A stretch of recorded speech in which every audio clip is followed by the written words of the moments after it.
and caves. Okay, everyone, this is day 4, I believe. Day 4? I think so. Yeah, it's Yeah. Tuesday. Yeah, we headed off Saturday. Well, anyway, we've got some time to kill. We're going to be, and there's a track across the road from where we're actually camped at. And we had a good night's sleep last night. Did you sleep well last night? Oh yeah, like a baby. Yeah, it was good. We had a bit of rain this morning, and we've looked at the radar, and it looks like it's just about finished, we believe, for the rest of the day, so that should be okay. But we're walking down this track, which I'll just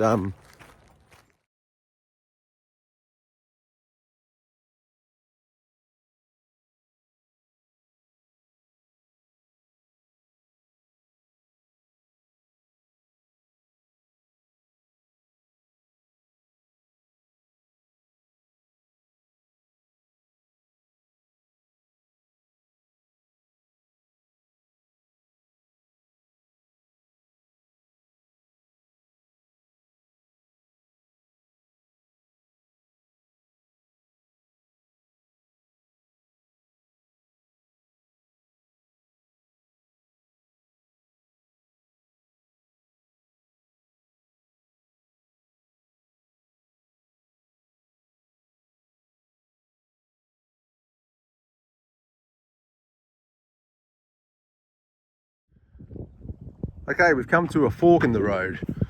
This is the main trail that we're on, which heads in that direction.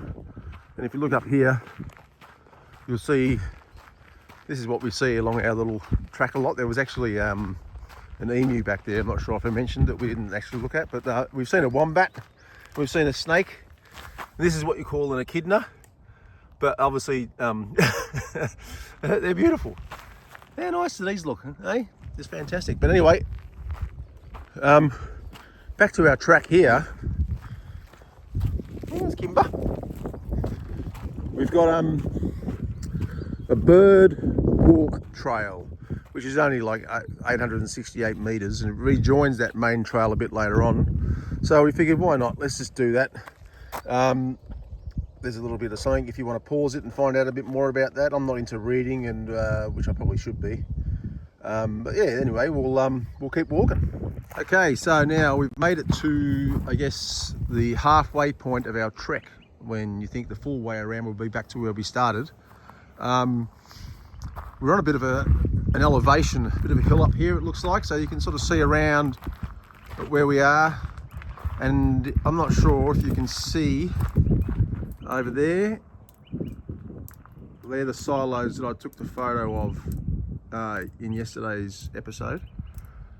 So we've come a fair way because we're not camped all that far from those silos. I reckon we're probably 1 kilometre away from those silos. So we have, it's been a bit of a walk, but well worth it. It was a lovely walk, and we have not seen another person. I mean, I know it's Tuesday. We've not seen another person on this walk. Now, this here, his name is Eyre, and I think the Eyre Peninsula is named after him.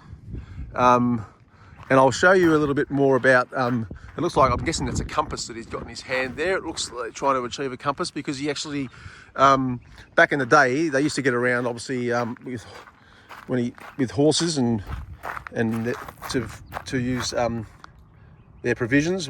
They'd, like move their provisions around for them, cart their provisions for them, I guess.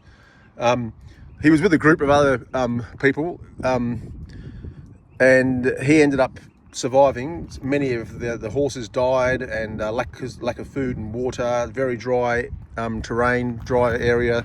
But this other statue here is of an Indigenous Aboriginal man that Lake Eyre relied so heavily on because of their knowledge, to get food, and also obviously there's other benefits to having, someone so skilled and having the history that that obviously Eyre never had. And obviously the expertise that Eyre never had as well. So yeah, it's amazing. But yeah, what a beautiful spot. And then I'll just take you for a walk down here.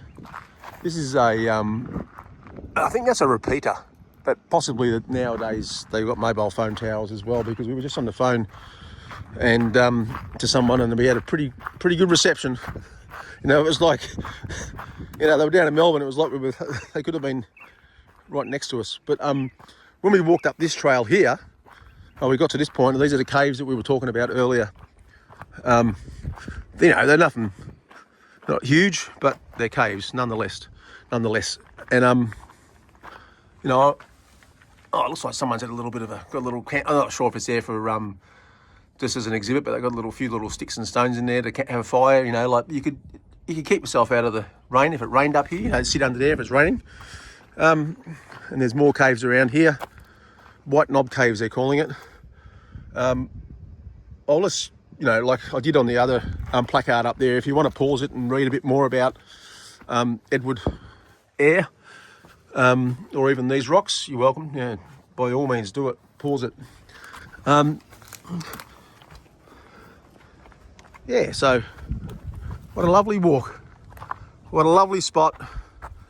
We're sort of forced to spend a few days here, which we were just saying on the walk, you know, we could have been stuck in a lot of worse places than this. So anyway, beautiful.